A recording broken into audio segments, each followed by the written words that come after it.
Обид за политизирање на работата на Државната комисија за спречување корупција. Вака антикорупционерите одговорија на обвинувањата на лидерот на Алтернатива Африм Гаши, кој иницијативата на ДКСК за кривично гонење на неговиот партиски функционер Хусни Исмаили, сегашен кандидат на Алтернатива за потпредседател на Собранието, дека додека тој бил министер за култура трошал повеќе пари од законски дозволеното, ја нарече целосно политизирана, многу индикативно започната од политички структури зад која стојат зли сили.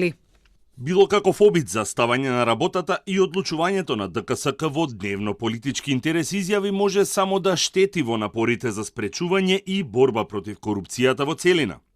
Со ваквите изјави не само што се прави обид да се наштети и дискредитира работењето на ДКСК, туку се прави обид и за влијание врз другите органи и институции што треба понатаму да ги проследат нејзините иницијативи и препораки.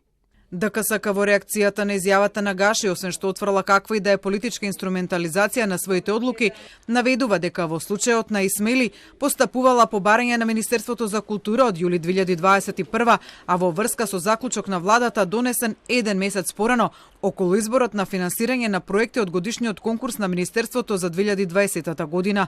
Контролата на антикорупционерите утврдила злоупотреба на службената положба на министерот за култура во тој период, Хусни Исмаили.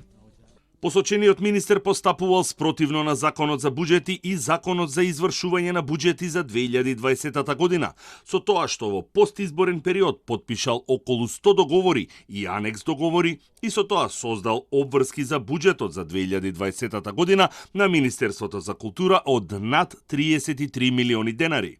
Дополнително во 2020 година, во периодот на министерувањето на Исмаили, Министерството презело обврски за над 60 милиони денари повеќе, отколку што му биле буџетски обезбедени за 2020 година. Но и покрај ваквите сознанија на антикорупцијска за партискиот лидер на Исмаили, Гаши, тој е чист како солза. Гаши притоа за да даде тежина на своето тврдење дека Исмаили не направил ништо незаконски, најави оставка, доколку се докаже спротивното. Но Гаши притоа без да почека разврска на случајот, ја обвини ДКСК дека е политички инструирана.